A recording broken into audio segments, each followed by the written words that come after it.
Suppose it's time for a ridiculous video now after I did my lathe work and, well, that's going to continue tomorrow on a shaft, of course, and cutting and things, and drilling and milling.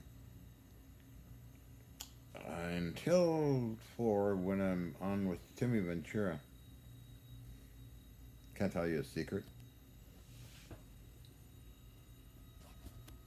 Okay, let me tell you a secret. Well, okay, I was born with agoraphobia. As far as you could trace back. I was a little scaredy cat of open spaces. My first encounter was the Golden Gate Bridge at 5, which was freaky for me. And that's when I went to the zoo, San Francisco Zoo, and an elephant was communicating with me as well as a kid. My dad took a picture of it. Another thing was, I was running for the waves in the ocean. My mother grabbed me and picked me up. As I remember, wow. So this led all through my life to present times.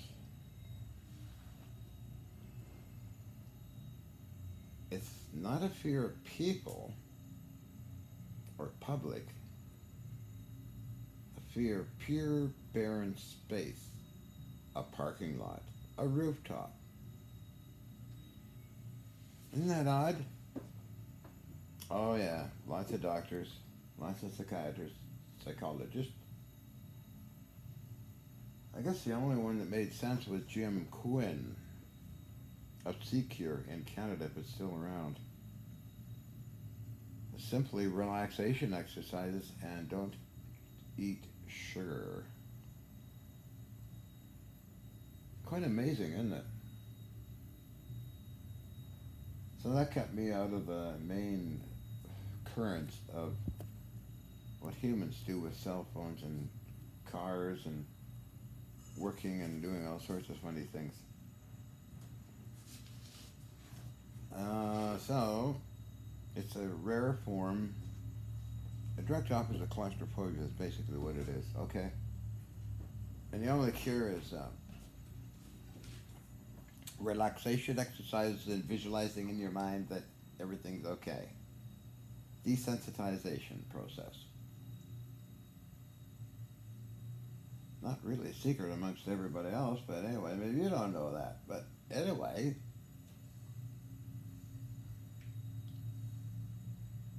I was put on Valium, 1970. Helped tame it down.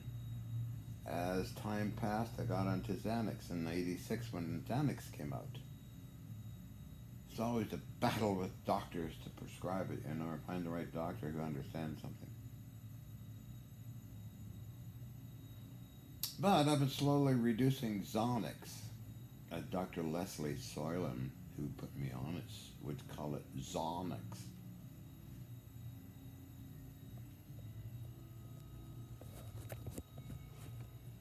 Psychoneurotic phobic react. I am kind of like, what was that, a bird? A raven flew by, I think. Or is this a shadow? Anyway. So, luckily, the good part about it is, okay, I've been on television, I forgot how many times, and also giving live lectures. But I was with people as well as no open spaces, right? Travel by airplane, that didn't bother me because it's an airplane around me, but if I'm standing alone,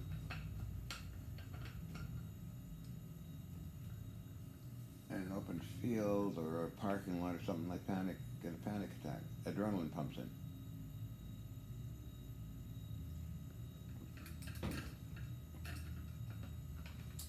So that's basically for other people that might have this rare direct opposite of claustrophobia. Some people are claustrophobic and they panic and go into all these things. So they avoid elevators and other things, as I avoid open spaces and parking lots.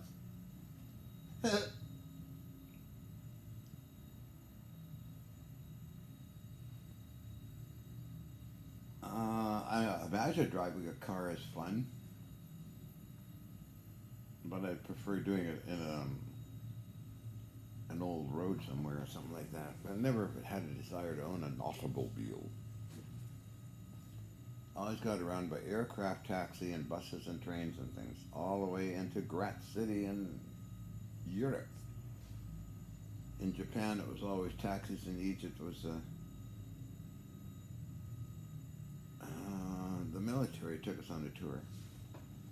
Vicky's friend of the young guy, his boyfriend was in the Egyptian army, so he took us around. So didn't bother me looking at the desert as long as I had something around.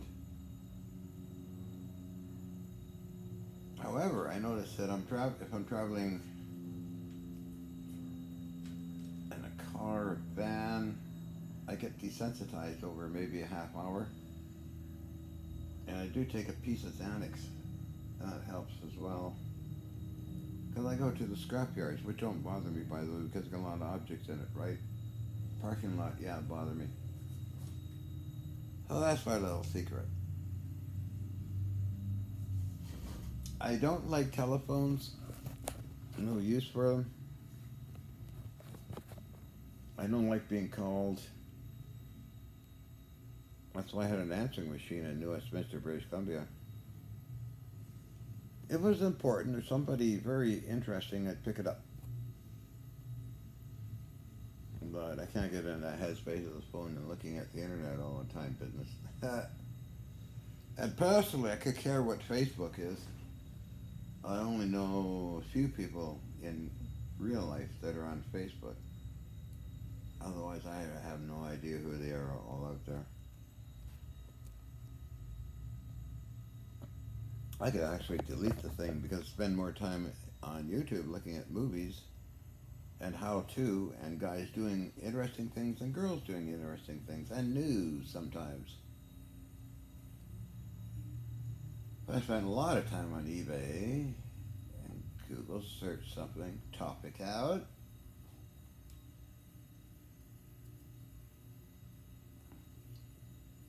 I only use this stupid thing at night.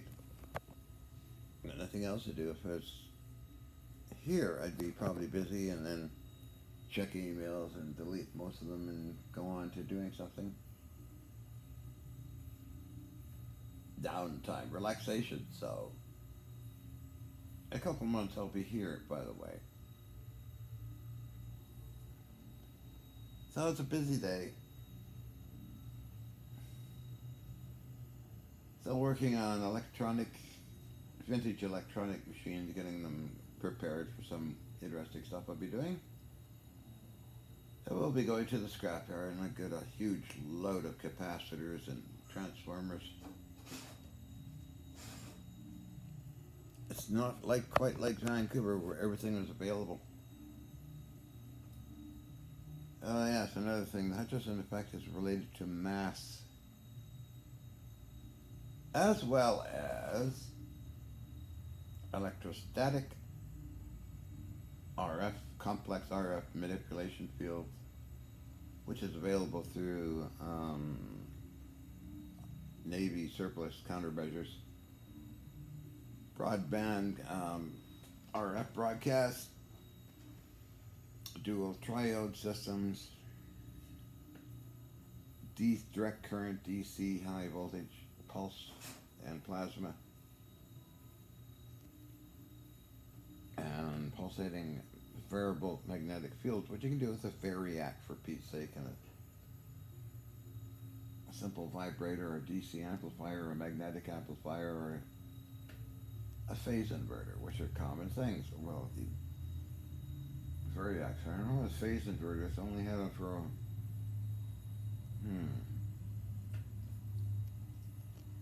kind of like, how do you describe it? So you take the voltage and put it much through like a Advantax variable waveform oscillator, square waves and sine waves, all kinds of different waveforms and frequencies, right?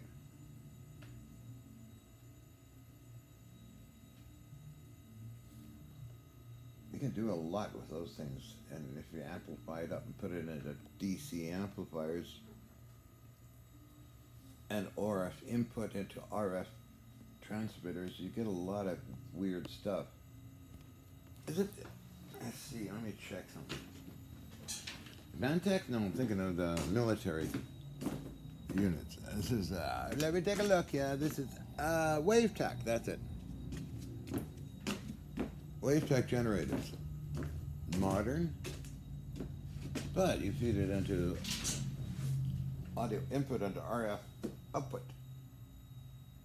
External modulation and amplifiers, or RF amplifiers and all that cool stuff. It takes a while, but you get some weird stuff. But again, I said mass, as well as atomic alpha beta source uranium ore. Much to what Dr. Harold Wilson thought it was. But I'm not a scientist, I'm not a physicist, and I don't intend to be one of those characters. No, thank you. No, no, no, no, no. Not to be, thank you. Or inventor. I'm not into any of that stuff. I study it. Right? Right. I'm just into vintage stuff that does interesting things. So, restoration. All military. Navy, Army, Air Force stuff.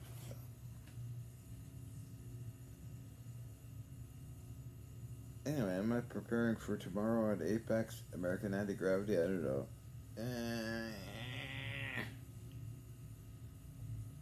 Little Johnny Cupcake here.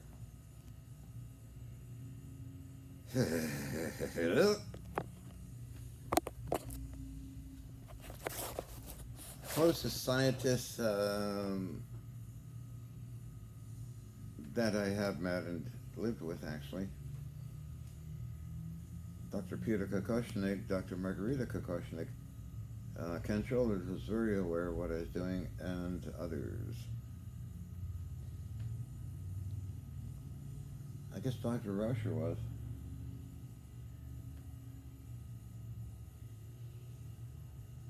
Huh, okay, well, that's that topic, so.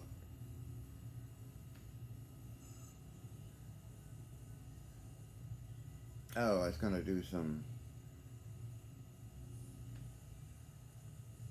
stretching exercises. Working on a lathe all day, you're kind of hunched over, watching everything and adjusting everything.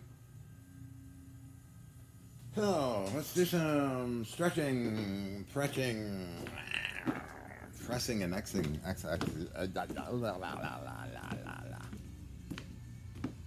Well, I might as well share my exercises with you, characters. Boo!